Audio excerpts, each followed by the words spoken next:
Bismillahirrahmanirrahim. Assalamualaikum warahmatullahi wabarakatuh.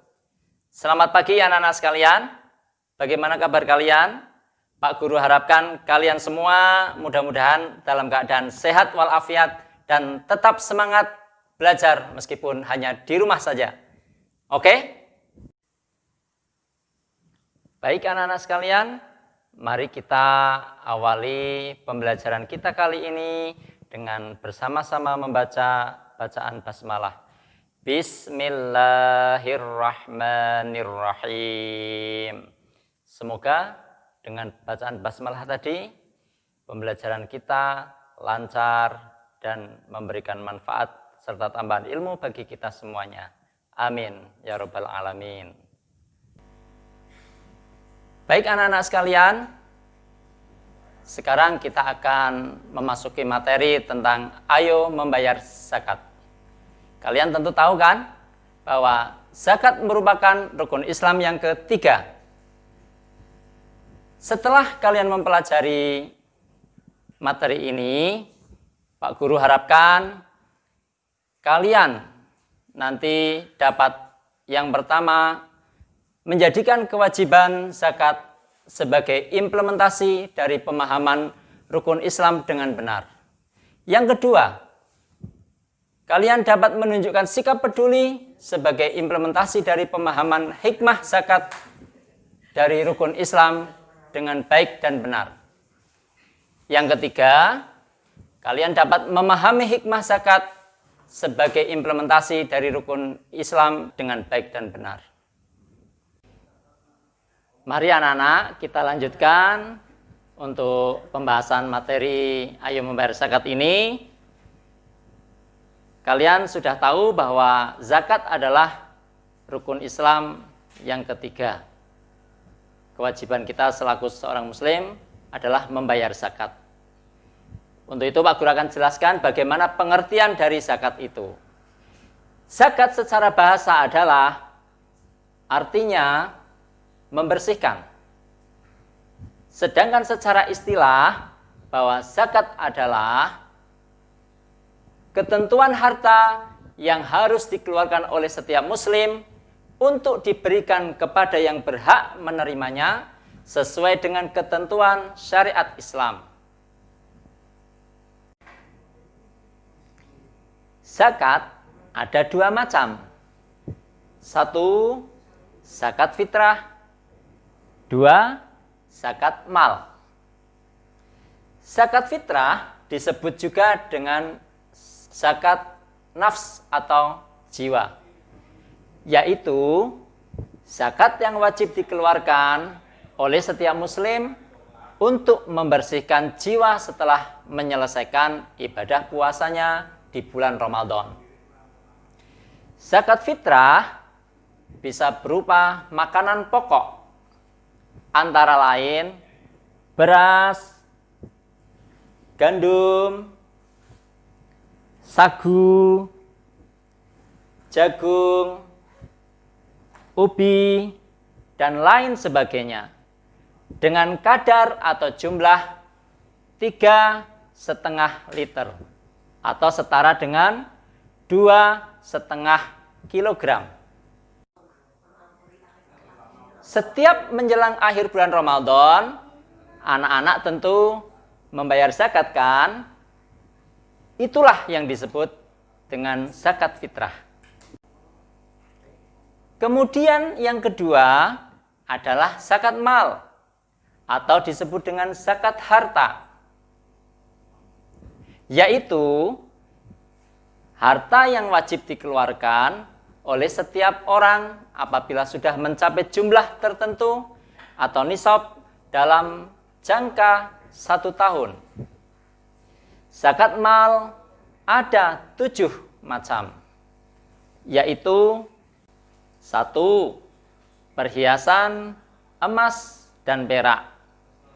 2. Uang simpanan yang telah mencapai 1 tahun. 3. Harta usaha berdagang atau berniaga.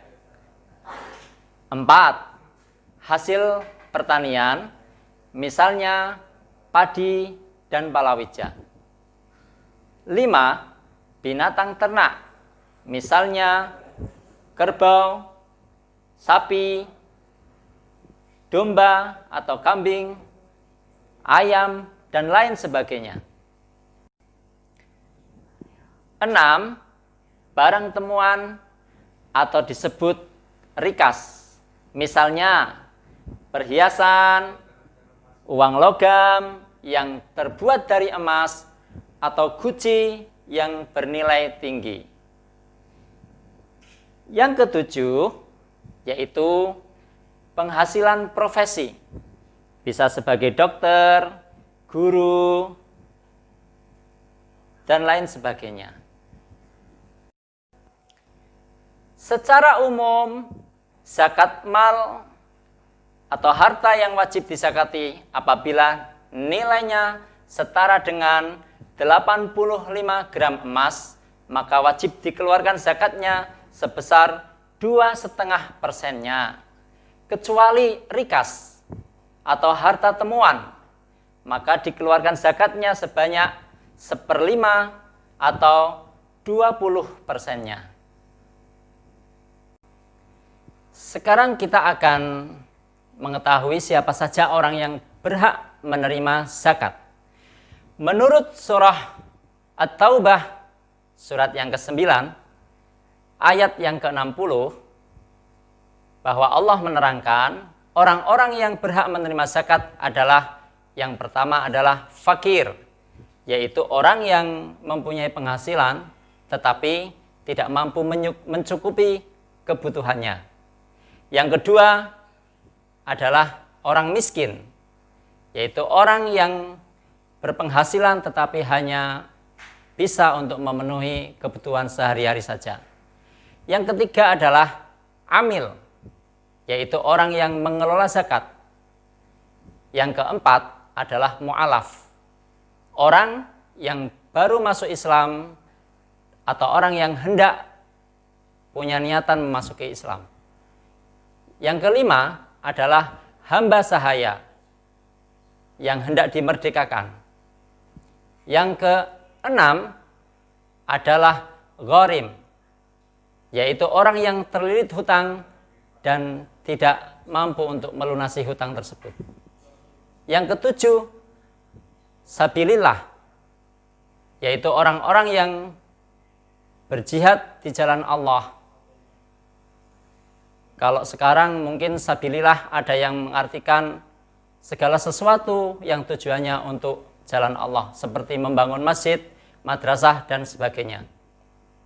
Yang kedelapan adalah ibnu sabil, yaitu anak-anak yang belajar tetapi dia tidak mampu untuk membayar ataupun mencukupi kebutuhan belajarnya. Selanjutnya anak-anak, kita harus memahami hikmah zakat.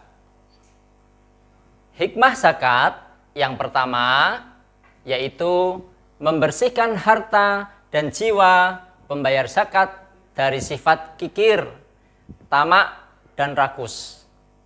Yang kedua, membantu orang yang kesusahan atau kesulitan dari segi ekonomi.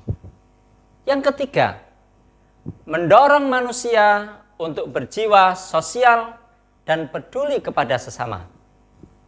Yang keempat, mendorong manusia untuk bersikap jujur dan bertanggung jawab atas harta yang dimilikinya. Yang kelima, mengingatkan manusia bahwa harta dan kekayaan hanyalah titipan dari Allah semata. Anak-anak, kalian sudah belajar tentang zakat.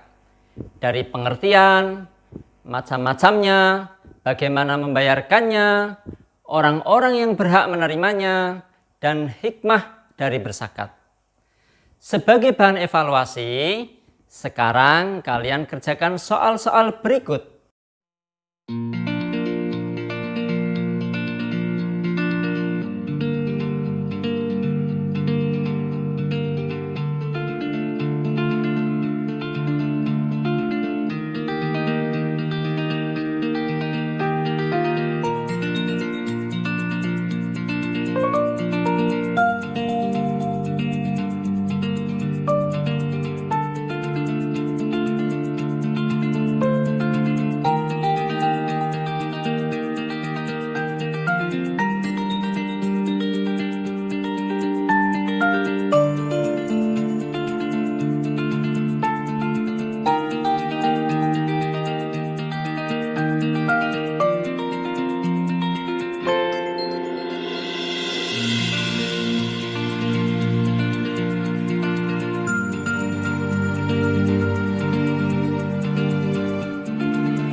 Lalu, kirimkan jawabanmu pada gurumu. Setelah mempelajari materi tersebut, tentunya banyak pelajaran yang didapat dan kita ambil yang selanjutnya dapat dipraktikkan dalam kehidupan sehari-hari supaya kita semua menjadi pribadi yang lebih baik dan lebih peduli. Demikian anak-anak sekalian untuk video pembelajaran kali ini. Pak Guru harapkan anak-anak tetap semangat belajar dan jangan lupa jaga kesehatan. Ikuti protokol kesehatan untuk pencegahan COVID-19 ini. Selalu taat kepada orang tua dan rajin-rajinlah selalu untuk beribadah agar kita selamat di dunia dan di akhirat. Terima kasih. Sampai jumpa pada pertemuan yang akan datang.